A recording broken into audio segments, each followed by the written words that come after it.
Hi, I'm EDCSFXWorks. Welcome back to my channel. It has been a long time since I last published a video in English, but today I have a special device for you. This is an Hewlett-Packard HP printer. The model is 82240A. This is a printer from 1986 and 1987, around that time. It has been sold for a series of pocket PCs and calculators of the time. So yeah, this is a thermal printer. So this, as you can see, is the printhead here. But it does not contain any ink. It's not like the most of the calculators that just have a ribbon and they have a puncher that punches through this ribbon and produces the letters on the paper. This is thermal paper. This is the same paper that you can see on receipts and many other things. It's thermal paper, so it becomes dark and black when it's exposed to heat.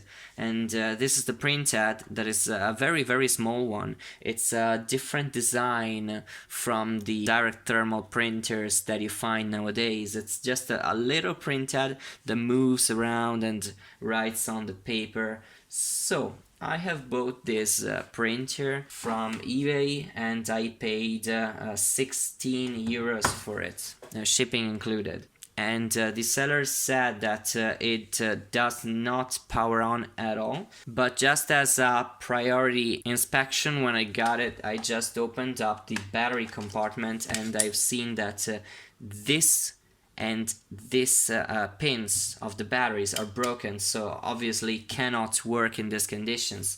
But it could be just for the fact that the batteries does not make contact with the contacts anyway. So I will just try now with the bench power supply to see if the problem is with something electrical or it's just that the two pins are broken. So here.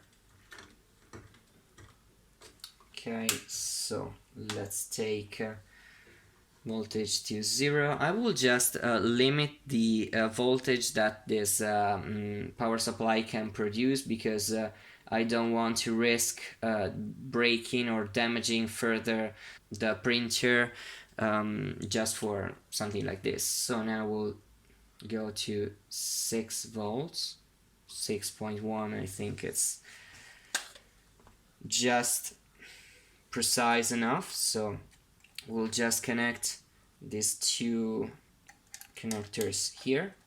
Okay, then power on. Okay, I think it works. Okay, I don't know how to make a self-test of this, but most printers, it's just a matter of doing something like this. Okay, it prints. It prints and it's fine. Prints correctly. Is this infinite? Oh no, it's not infinite. Okay. So, it works with no problem. So we just need to fix this part of the battery terminals and yeah, I think that's all we have to do. So, now we'll tell you what I'm planning to do on this printer to fix it. So you can see this particular design of this battery compartment. There are two parts of metal. That is just one part of metal that is folded on the bottom, and then it comes up like this. So this can be folded in half, and even if it's broken in half, it has a sufficient amount of metal left on the pin just to bend it back and sure to make contact on that part. So I could just solve this with no problem, and even to this part, but I can see some spots of I think sort of liquid that came from the batteries. So I just want to open it and inspect it anyway. So we'll just remove some screws and inspect it inside, just to be sure everything is fine inside, I think, because you know, printer works with no problems, but just want to be sure. Here we don't have any screws in this 2 holes. Well, no, there are other screws. It's impossible that it will come out like this, and usually you can find more under the feet, so I hope I don't damage the feet while doing this. Seems I didn't. And yeah, there are screws under here, so let's remove the feet. Okay, so let's do this.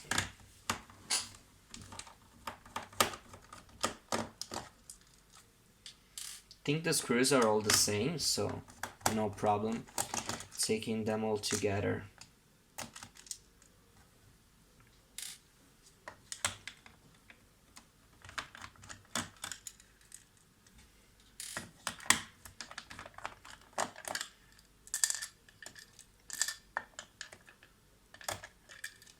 Okay, so now I should be able to just open this compartment, but before I just want to take out the paper roller, because yeah, I think I can just take this out, and it's just better to work on this without the paper inside. So yeah, you can see thermal paper, this is the printout. So now I should be able to take this part off. Okay, yeah, that's it. Top cover off, and here we have the board that has a Toshiba chip on it that is dated, well, 1980, but yeah. Here we have another chip that I don't know, well, other stuff. Okay, so now in order to remove all this part, I think I have to, in order to remove this board, actually, I think I have to remove the printing part of the printer. So we'll just remove this screw, and yeah, I think it will work.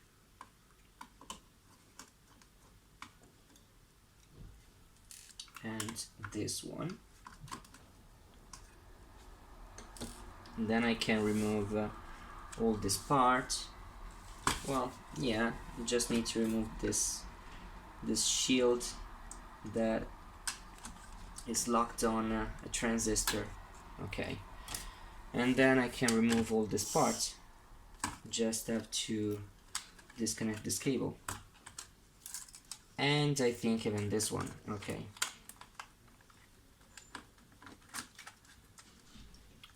okay, so I think it's now time to remove logic board. Yeah, so maybe this part. Okay, and then disconnect this thing. Okay, done. Okay, so now the problem here is with the minus. So this connector is broken. So now how can I remove it? Okay, like this. Fine. So you can see what I mean. So the connector is pretty long now, so I can just bend it in approximately half, so it will be able to transmit electricity again. But before I just wanted to like brush it, just remove the corrosion on this terminal. The wire is still soldered, so don't need to do anything on that, even on this side, I think.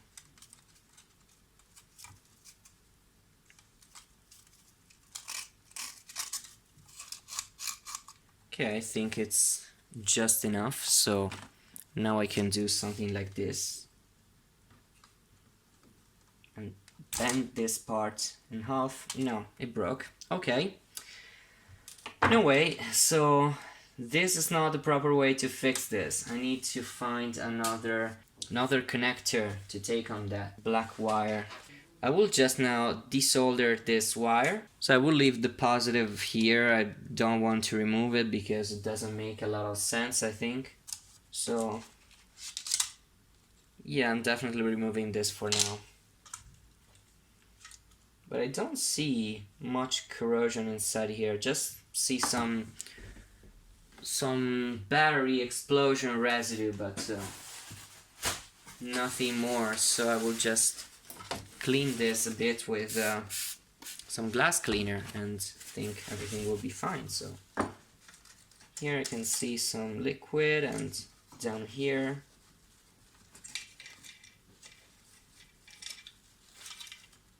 and then well, there is not so much liquid left here from battery leaking or something like that, so not bad, I think. I definitely imagined way worse than this. Just remove this now.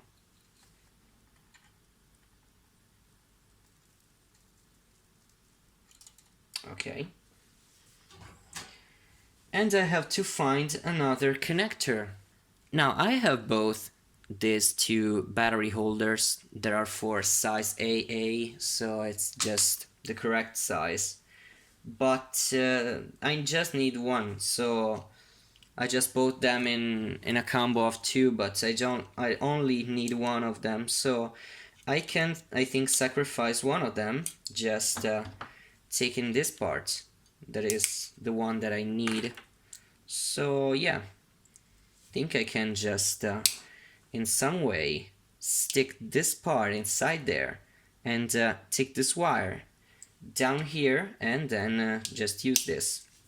So I think this is way too long and way too wide, I think, so I just can, like, well, but it could work, I think, so I can just stick it inside there and think it will be fine. But here there's another problem. So you can see there are these two plastic tubs that are just in the way, so I just cannot take that inside. I just have to remove a part of these. So I think I can just do this with a knife like this. So we'll try. Okay, you can see now that this now sits correctly on here. So I think I can just fix it with some epoxy glue here, and I have this connector down here that I can solder this wire to, and just I think it will be fine. So time to mix some epoxy. Okay, I fixed the part with some epoxy, and I took a battery inside of the container just to make it stay in the right position, and now we'll just solder the wire on there, and hope that everything will be fine now. So let's just do this. Okay, so now the wire is connected and is making contact with the battery, so now everything should be fine. Now this was just one of the two connectors that we need to fix. So you can see now there's the battery inside, and here there's the spring that is compressed now because the battery is inserted, and I don't think any epoxy is touching my battery right now, but in a different case I will just remove them with a knife with no problem at all. So yes, and now I just need to remove this part over here.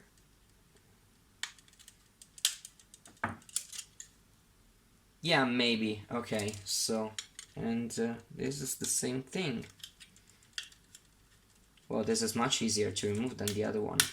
Okay, so now something that I will try on this one is just, well, sand it a bit like the other one, and then bending it with less stress and less speed, so just do it slower.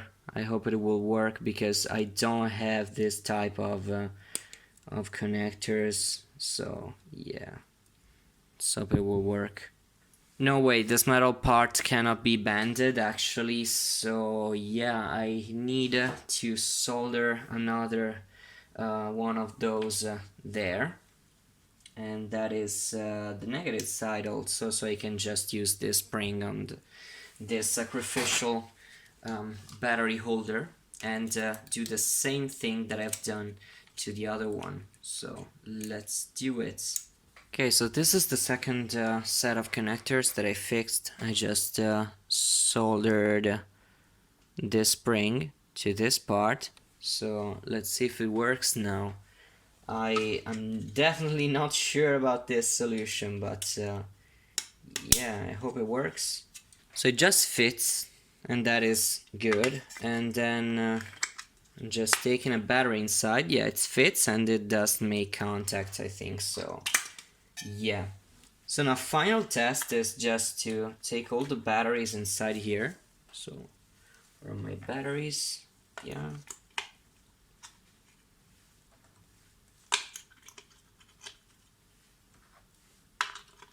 And this one.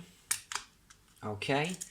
And then check with my multimeter if it does actually make contact. So let's go voltage mode and contact here and here, and it's 6.51 volts. So we fixed this problem. So the epoxy is not totally hard right now, so I should not just reassemble everything, but I don't have so much time. I'm doing this video with less time that I have on my usual videos, so I think I will just reassemble it now, and then I will just avoid doing so much stress on those connectors for this time. Just avoid removing and reinserting batteries constantly or something like this.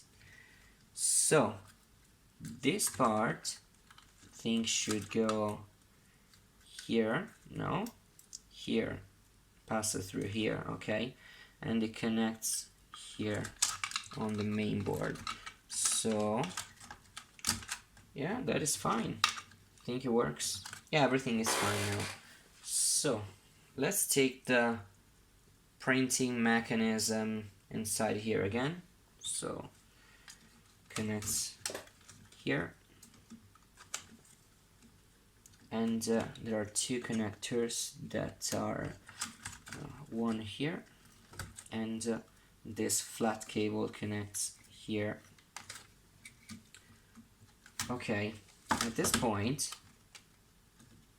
I just have to fix the whole system with this part on the transistor here.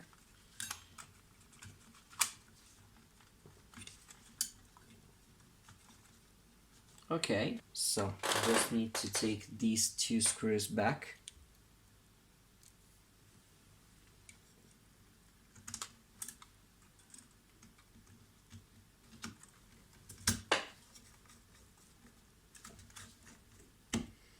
Okay, so now it's firm in place. So now I need to take this cover back, and as soon as I'm at this point, I'm just cleaning it with some glass cleaner. Okay, so at this point I think I should just take these two parts back together, but just have to be sure that nothing is placed incorrectly, or well, should be closing correctly, but yeah, this plastic part just a bit in the way. Okay, I think it's closed correctly now. So one thing that I want to do now is that this closing system for the tray, I think it's harder than it should be. So I'm just taking a little bit, just a single drop of lubricant on these two pins, because I think they are just too strong. It bends the plastic just a bit, so I think it shouldn't be so strong. Okay, that's so much better. Okay, so now I have to remove the batteries. What I said about the batteries just 1 second ago. Okay.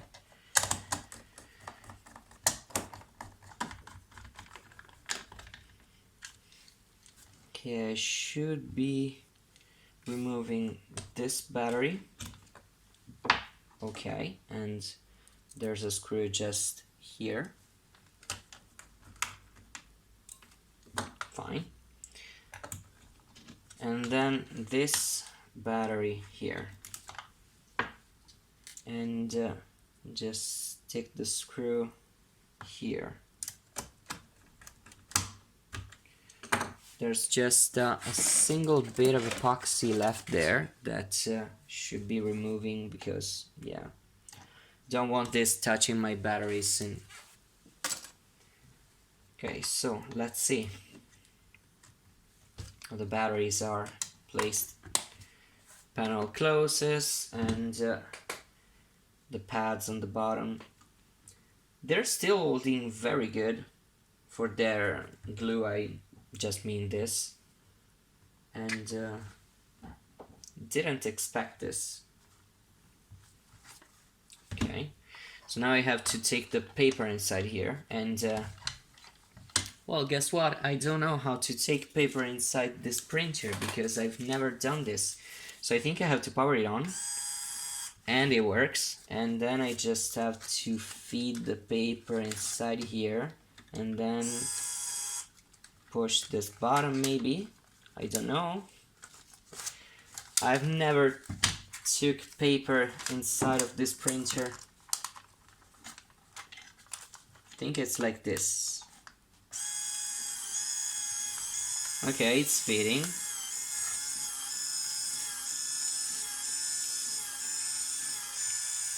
Well, it's not so straight, but yeah, we can make it go straight. Okay,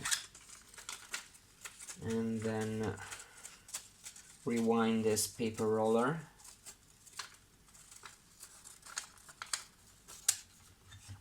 And take it inside here.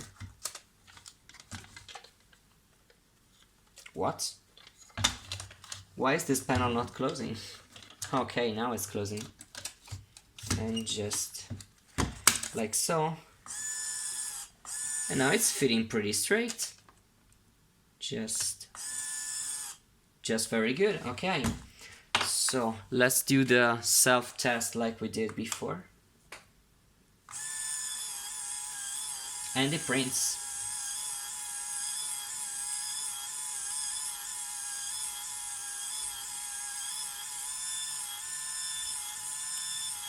Battery level 4, okay. I just want you to see this just more closer.